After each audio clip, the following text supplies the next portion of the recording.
असित नाथ। आप देख रहे हैं जनमत जंक्शन। नमस्कार, मैं हूं असित नाथ और आप देख रहे हैं जनमत जंक्शन। भारत की एक अवधारणा है कि गुरु का दर्जा ईश्वर से ऊपर रखा गया है।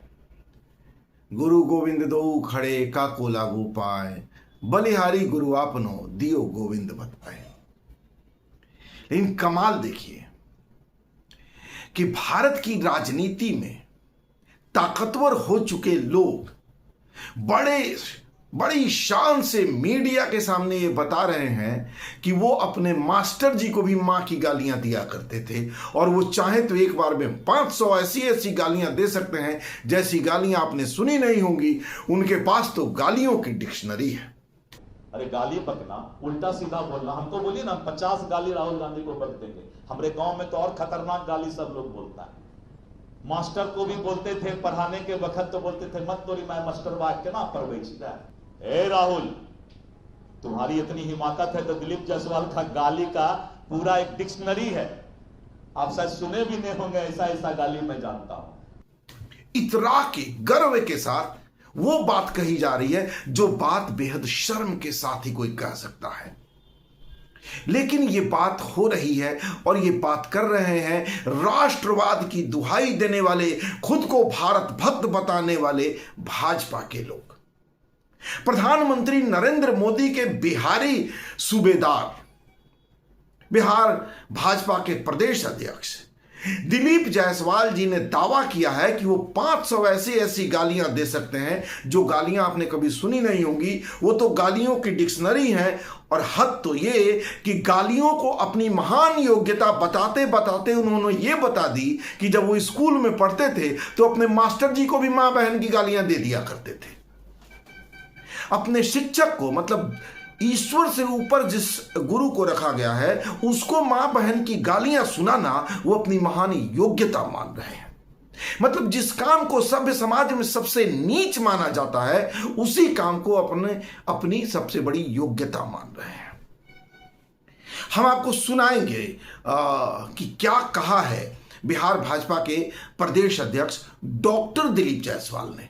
इनका अपना प्राइवेट हॉस्पिटल, मेडिकल कॉलेज भी चलता है। बहुत बड़े कारोबारी हैं, अथाह पैसा है, मोदी जी के खासम खास हैं। वो एक राज्य के सूबेदार मोदी जी ने बना रखा है और इनकी चरम और परम योग्यता है इनकी वो गालियां जो आपने कभी नहीं सुनी है।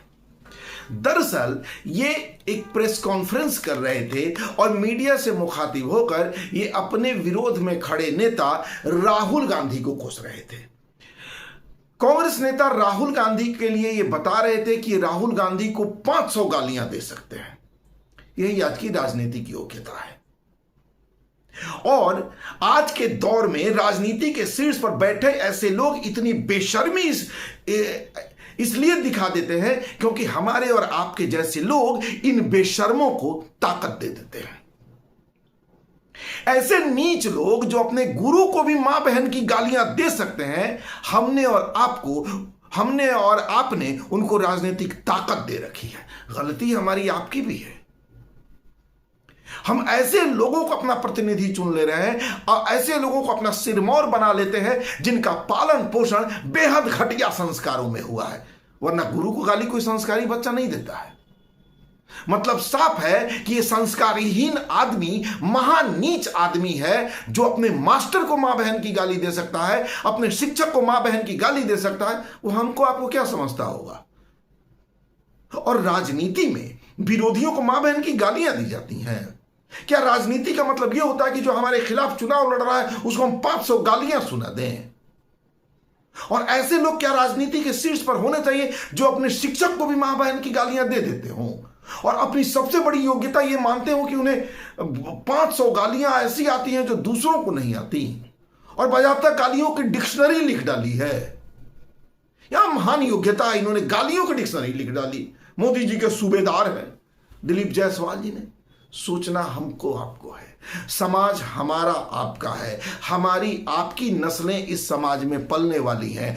हम जैसी सत्ता देंगे, हम जैसी व्यवस्था देंगे, हमारी आने वाली पीढ़ियां उसी व्यवस्था को भोगेंगी।